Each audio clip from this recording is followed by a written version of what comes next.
ಆತ್ಮೀಯ H16 news ಅರ್ಥಾತ್ ಹೇ ಸೀತಾರಾಮ್ಗೆ ಸ್ವಾಗತ. ನಾನು ನಿಮ್ಮ ಎಮ್ಮ ಆಯ ಅಥವಾ ಮಲ್ಲಪ್ಪ ಜೋತ್ ಅವರ ಆತ್ಮೀಯರೇ. ಕಾಂಗ್ರೆಸ್ನ ಮುಸ್ಲಿಮರಲ್ಲೇ ಗೊಂದಲ ಸ್ಟಾರ್ಟ್ ಆಗಿಬಿಡೋದು. ಯಾಕೋ ಏನೋ ಕಾಂಗ್ರೆಸ್ ಈ ಸಲ ತಪ್ಪು ನಡೀತೇನೋ.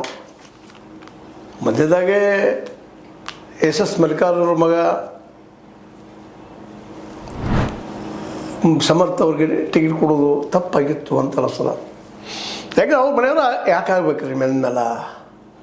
ಅದಕ್ಕೇನೋ ಬಂದು ಲಿಂಗಾಯತ್ ಲಾಬಿ ಅವ್ರು ಬಂದಿರೋ ಮಾತಾಡಿದರು. ನಮ್ಮ ಈಶ್ವರ್ ಖಂಡ್ರೆಯವರಾಗಿರ್ಬೋದು, ಶರಣ ಪ್ರಸಾದ್ ಅವರಾಗಿರ್ಬೋದು, ಒತ್ತಡ ತಂದಿರ್ಬೋದಿಲ್ಲ ಅಂತಲ್ಲ. ಹೌದು, ಕೊಡಬೇಕಾಗಿದ್ದು ಮೆಣಸ್ತದ.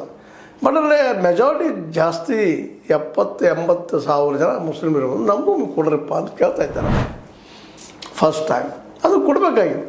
ಅದು ಒಂದು ನೋವಾಗಿದ್ದು ಅನಿಸ್ಕೊಳ್ಳಲ್ಲ ಮುಸ್ಲಿಮರಿಗೂ. ಸಹಜ ಅವ್ರಿಗೂ ಒಂದು ಅಧಿಕಾರದಲ್ಲಿ ಬರಬೇಕು ಮಾಡಬೇಕು ಅಂತ ಇರ್ತದೆ. ಆಯ್ತು, ಕಡೆಗೆ ಏನೋ ಮೌನ ಆದರು. ಕೆಲವೊಮ್ಮೆ ಪಕ್ಷ ವಿರೋಧಿ ಕೆಲಸ ಆಗಿರ್ಬೋದಿಲ್ಲ ಅಂತಲ್ಲ. ನಶೀರ್ ಅಹಮದ್ ಅವರಿಂದ ಆಗಿರ್ಬೋದು, ಜೊತೆಗೆ ಜಬ್ಬಾರಿಂದ ಆಗಿರ್ಬೋದು, ಬೇಡ ನಮ್ಮ ಅಮೀರ್ ಅಹಮದ್ ಖಾನ್ದ ಆಗಿರ್ಬೋದು, ಸಾದಿಕ್ ಪೈಲ್ವಾನೇನೋ ಹೇಳಿರ್ಬೋದು ಇವ್ರ ಹೆಸರುಗಳು ನಿಲ್ಲಂತಲ್ಲ. ಇವರು ನೀವು ನಿಲ್ರಿ ಅಂತ ಹೇಳಿರ್ಬೇಕು, ಮತ್ತೆ ಮಾತಾಡಿರ್ಬೇಕು, ನಾವೆಲ್ಲ ಒಂದಾಗಿ ಕೆಡವನ ಪವರನ್ನು ತಂದಿರಬೇಕು. ಇವು ನಡೆಯುವಂಥವನ ಇವ. ಅದಕ್ಕಾಗಿ ಇವತ್ತು ಹೈಕಮಾಂಡ ತನ್ನ ಕೆಲಸ ಶುರು ಮಾಡಿದ. ಬೆದರಿಸಿ ಒಂದು ಬಿಡಬೇಕಾಗಿತ್ತು ನಾವು ಅದನ್ನು ವಜಾ ಮಾಡುವಂಥದ್ದು. ಈಗ ಜಮೀರ್ ಅಹಮದ್ ಖಾನ್ರಿಗೂ ಸಹಿತ ಪಕ್ಷದಿಂದ ವಜಾ ಮಾಡೋದು ಅಷ್ಟಲ್ಲ, ಮಿನಿಸ್ಟರ್ಶಿಪ್ನ ವಜಾ ಮಾಡಬೇಕು ಅನ್ನುವಂಥ ಮಾತುಗಳು ಕೇಳಿ ಬರೋದ್ರಿಂದ ಸಹಜವಾಗಿ ಮುಸಲ್ಮಾನರಲ್ಲೇ ಅವರನ್ನು ಇರೋದಿಲ್ಲ ರೀ. ತಮ್ಮ ನಾಯಕರನ್ನ ಹೊರಗೆ ಆಗ್ತಾರಪ್ಪ ಅನ್ನೋ ಮುಂದೆ. ಹೀಗಾಗಿ ಬಾಲ್ಕೋಟೆಯಲ್ಲಿ ಆಗಿರ್ಬೋದು, ಸ್ವತಃ ಅಲ್ಲಿ ದಾವಣಗೆರೆಯಲ್ಲಿ ಆಗಿರ್ಬೋದು, ಎಲ್ಲ ಕಡೆಯೂ ರಾಜ್ಯ ತುಂಬ ಮುಸ್ಲಿಮರೆಲ್ಲ ಅಸಮಾಧಾನಗೊಳ್ತಾ ಇದ್ದಾರೆ. ನಮಗೆ ಸಾಕಪ್ಪ ಇದು ಕಾಂಗ್ರೆಸ್ಸಿಂದ ಸಹವಾಸ ಸಾಕು ಅನ್ನೋಷ್ಟು ಮಟ್ಟಿಗೆ.